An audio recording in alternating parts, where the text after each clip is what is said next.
जल कांच के पृष्ठ को भिगोता है परंतु पारा नहीं। Water wets the glass surface but mercury does not.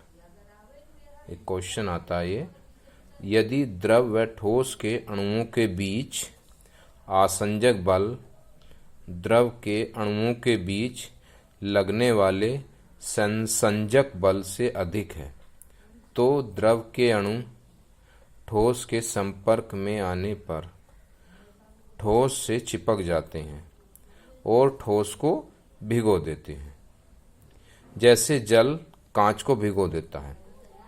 इसके विपरीत यदि द्रव व ठोस के बीच आसंजक बल द्रव के अपने सहसंजक बल से कम है तो द्रव ठोस से नहीं चिपकेगा। पारे व कांच के बीच लगने वाला आसंजक बल पारे के अणुओं के बीच लगने वाले सहसंजक बल से कम होता है, इसीलिए पारा कांच के अणुओं से नहीं चिपकता। इसी कारण पारा कांच को नहीं भिगोता है। अर्थात सहसंजक बल और आसंजक बल होता क्या है? एक ही पदार्थ के अणुओं के बीच, अर्थात जो भी पदार्थ होगा, सेम पदार्थ हो, के बीच लगने वाला आकर्षण बल, अर्थात दो पदार्थ हैं, एक ही पदार्थ है, अगर टुकड़े में है, यदि उनको जोड़ना है सेम पदार्थ, तो उनके बीच लगने वाला आकर्षण बल सहसंजक बल कहलाता है। दूसरा होता आसंजक बल। भिन्न भिन्न पदार्थों के अणुओं के बीच कार्य करने वाला या लगने वाला आकर्षण बल आसंजक बल कहलाता है।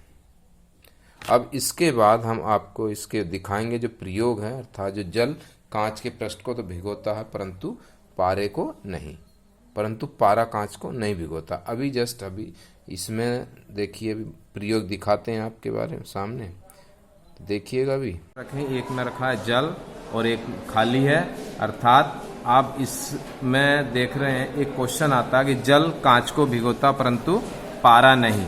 तो इस बीकर में देख रहे हैं जो इसकी बूंदें हैं, इसके अंदर क्या है दिखाई दे रही हैं, परंतु और इस कंडीशन में ये आपके सामने क्या है, पारा है।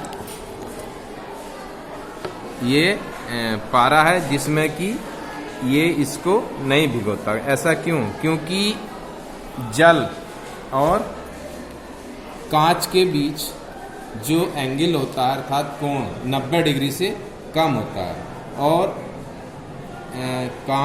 कांच और पारे के बीच का एंगल 90 डिग्री से अधिक होने के कारण वो कांच जल को तो भिगो देता है परंतु पारा नहीं भिगोता है।